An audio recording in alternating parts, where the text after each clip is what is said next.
El modelo de industrialización o el proceso de industrialización comienza en forma, digamos, obligada por la gran crisis de 1930, una crisis muy parecida en muchos aspectos a la crisis actual, que tiene por característica principal bloquear en gran medida el comercio exterior argentino, que se ve afectado inmediatamente. Caen las exportaciones en forma brutal, por supuesto caen las exportaciones. La Argentina dependía de productos manufacturados también, cae el comercio exterior argentino en general, y se produce un fenómeno muy particular en lo político, mientras que esto lo sufren todos los países de América Latina, pero a diferencia de los de otros países, sobre todo a diferencia de Brasil,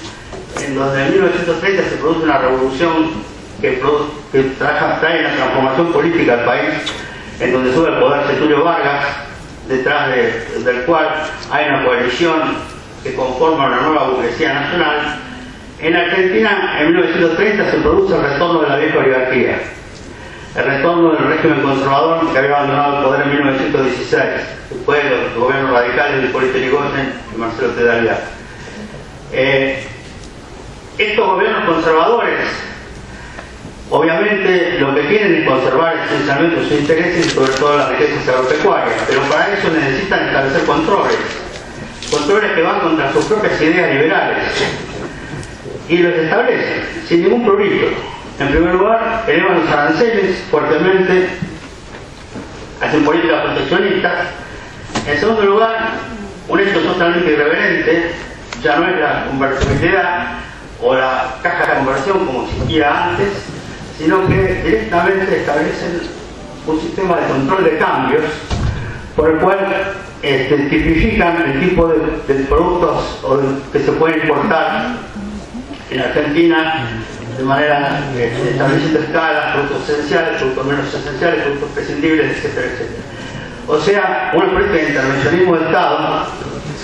por gobiernos conservadores, estoy señalando, el gobierno de Uriburu primero y el gobierno de Justo después.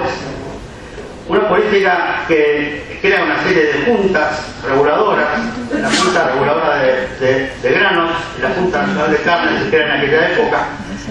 para establecer precios sostenes para los productos agropecuarios, de forma tal de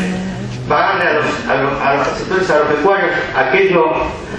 que ellos estaban recibiendo hasta ese momento y vendiendo a pérdida en los mercados internacionales. Algo contrario a lo que hoy conocemos como retención. Es decir, en todo caso se beneficiaba al sector agropecuario. Por otro lado, establecen juntas nacional contra la desocupación, juntas provinciales, por ejemplo, hay una junta respecto al vino en Mendoza, junta sobre la yerba mate, etcétera, que establecen límites para la producción de los distintos bienes de forma tal de no perjudicar a los productores agropecuarios. Pero eso crea todo un mecanismo de intervención del Estado en la economía que culmina con la creación del Banco Central en 1935, e incluso con un hecho que pocos conocen, que poco después de la creación del Banco Central se utilizan reservas para el pago de la deuda externa. El gobierno de Justo utiliza reservas para el pago de la deuda externa contra las ideas que hoy hace poco han querido imponernos, de decir que las reservas solo se usan para garantizar la estabilidad de la moneda. Ya en 1936 se utilizan estas reservas para el pago de la deuda externa en la Argentina. Y bueno, se crea el Banco Central, que si bien es un banco mixto, todavía dominado por sectores privados, establece un control, una regulación sobre el sistema financiero. Estas políticas intervencionistas van a ser luego tomadas por los gobiernos que siguen. El gobierno que sigue es el gobierno peronista, que va a impulsar ese proceso de industrialización espontánea, ya en forma más deliberada, que había comenzado los gobiernos conservadores, pero ahora con un sentido de justicia social, con principios redistributivos que van a beneficiar a gran parte de la población. Casi no se había tomado ninguna medida de redistribución de ingresos en los periodos anteriores, a pesar de numerosos planteos de legisladores socialistas y de otras bancadas. De modo que se produce el fenómeno del surgimiento del peronismo bajo estas premisas, y fundamentalmente basado en la sustitución de importaciones, lo que vamos a llamar la etapa fácil de importaciones, desarrollando sobre todo la industria textil y la industria metalúrgica, pero sobre todo con una distribución de ingresos que hace que por primera vez en la historia, y por única vez en la historia, los salarios lleguen a representar un 50% del ingreso nacional. Bueno, este periodo de industrialización tiene los límites que plantea el mismo desarrollo industrial. Hay luego una crisis en 1949 que va a llegar hasta 1952.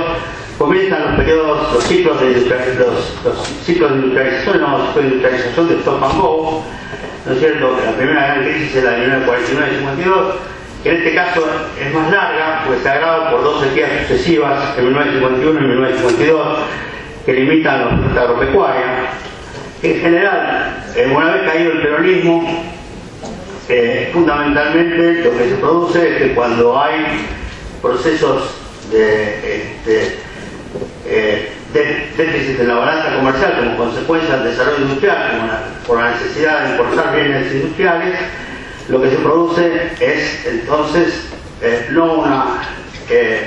oferta agropecuaria que pueda garantizar un balance industrial, un balance comercial más igualitario, sino generalmente devaluaciones de la moneda, políticas liberales que devalúan la moneda, que son las que permiten garantizar de alguna manera, según los sectores agropecuarios, los ingresos agropecuarios. Esa devaluación de la moneda sin duda produce procesos inflacionarios, produce una degradación de las condiciones de vida de los trabajadores, de los salarios, pujas redistributivas y problemas de inestabilidad económica y política que van a durar hasta 1975, pero en el marco de un proceso de crecimiento económico, a pesar de ciertos picos depresivos, que por ejemplo, entre 1964 y 1975 no hay ningún ciclo absolutamente depresivo, hay todo un proceso de crecimiento económico, y por otro lado, los índices de salarios reales van a ir creciendo a pesar de las políticas liberales de algunos de los gobiernos del periodo civiles o militares, teniendo su pico, por supuesto, en el último gobierno peronista de 1974 y 1975. Este proceso de industrialización, que tiene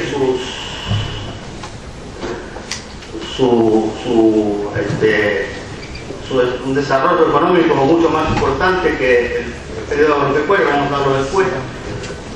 va a ser cortado brutalmente por la dictadura militar de 1976. Entonces es donde va a comenzar a predominar en Argentina plenamente el modelo neoliberal. Esta dictadura militar, el proyecto sobre todo implementado por el económico por Martínez de Oz,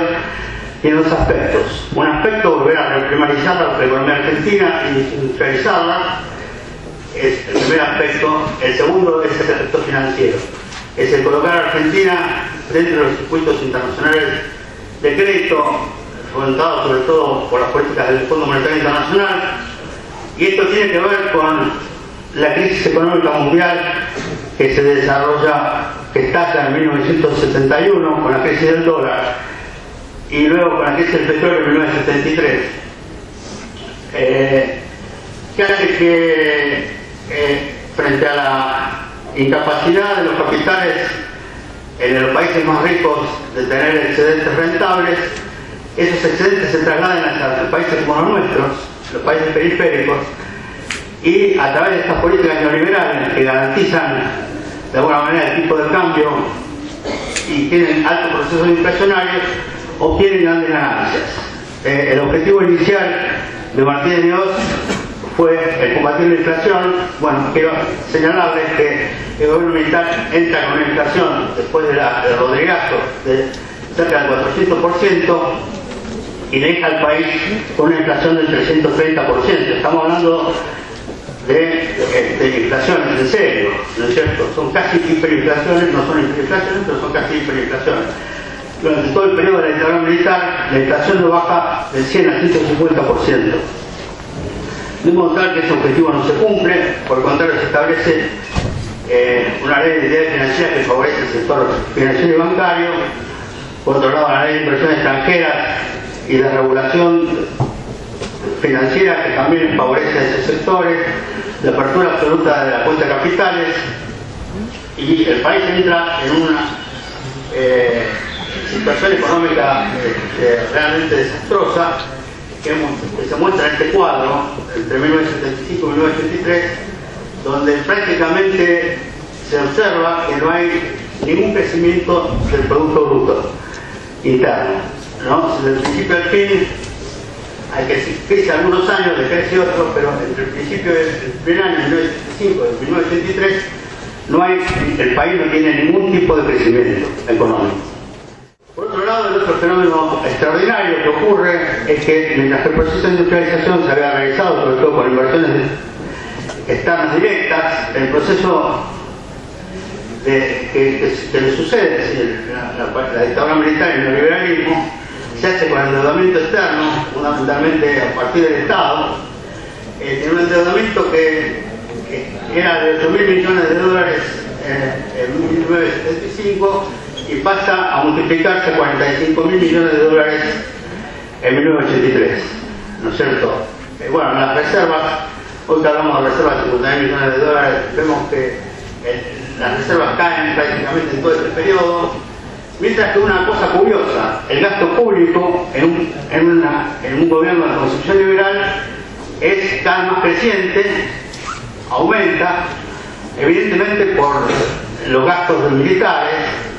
¿no es cierto? En definitiva, los datos de empleo, salario, etcétera, el empleo no baja demasiado, pero los salarios caen un 60%, los salarios reales, y la pobreza de los hogares crece de un 5% en 1970 a un 25% en 1982. Este es el balance de la dictadura militar, además del balance de 30.000 muertos, el balance del terrorismo de Estado.